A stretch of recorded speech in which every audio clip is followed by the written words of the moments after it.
राष्ट्रीय सफाई कर्मचारी मजदूर यूनियन के तत्वाधान में एक कार्यक्रम का आयोजन किया गया, जिसमें सभी साथियों के साथ मिलकर बाबा साहब के चित्र पर माल्यार्पण कर दीप प्रज्वलित किया गया। वहीं जनपद रामपुर में महामंत्री दीपलव ने अपने संबोधन में कहा कि डॉक्टर भीमराव अंबेडकर ने विश्व के सबसे बड़े लोकतंत्र प्रगति के लिए भारतीय संविधान लिखा और राष्ट्र के नवनिर्माण की प्रगति के लिए एक विशेष भूमिका निभाई।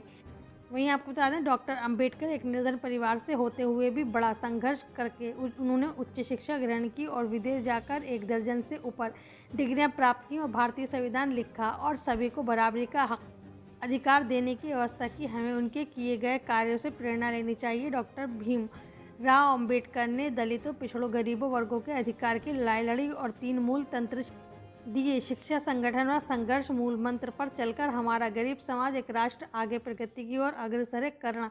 वाल्मीकि ने कहा कि बाबा साहब अंबेडकर ने महिलाओं को सम्मान अधिकार दिलाने के लिए सभी को न्याय दिलाने की व्यवस्था कर आगे बढ़ने का अवसर दिया। बाबा साहब ने सभी वर्गों को न्याय, समानता, अधिकार दिलाने के लिए संविधान में पूर्ण व्यवस्था की। भैया जी, मेरा नाम करण सिंह वाल्मीकि है, राष्ट्रीय सफाई कर्मचारी मजदूर यूनियन का प्रदेश अध्यक्ष। और आज 14 अप्रैल 2022 में बाबा साहब के 131वें जन्म उत्सव के उपलक्ष्य में यहाँ गोष्ठी का आयोजन किया गया है। ये बाबा जी के चित्र पर माल्यार्पण अर्पण किया गया, उनके चरणों में पुष्प अर्पित किए गए और यूनियन के बाबा साहब के विचारों पे सभी जितने भी कर्मचारी हमारे सबको समझाया गया और बाबा साहब के विचारों पे चलने के लिए आग्रह करा गया है। ये बाबा साहब सभी के लिए सर्वप्रिय हैं, सभी के लिए सम्मानित हैं और हम तो सबसे एक ही गुजारिश है और सबसे एक ही वो विनती करते हैं कि बाबा साहब के विचारों को जानें और पढ़ें और बाबा साहब के विचारों पर चलें। बाबूलाल कौशल कहते हैं मुझे।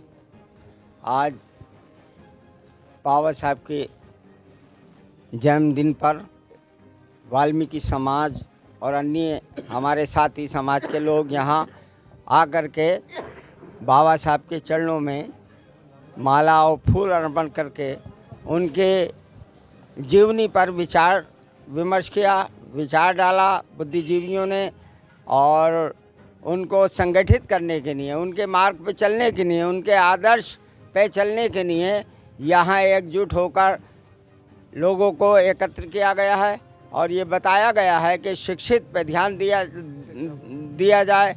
शिक्षित जब हो जाओगे तो संगठित हो गए और संगठित हो जाओगे तो अपने अधिकारों को का हनन नहीं होने दोगे। इसलिए सभी साथी यहाँ उपस्थित हुए हैं और बाबा साहब की 131वीं जयंती मना रहे हैं। एक उमंग है पूरे समाज के अंदर आज के दिन।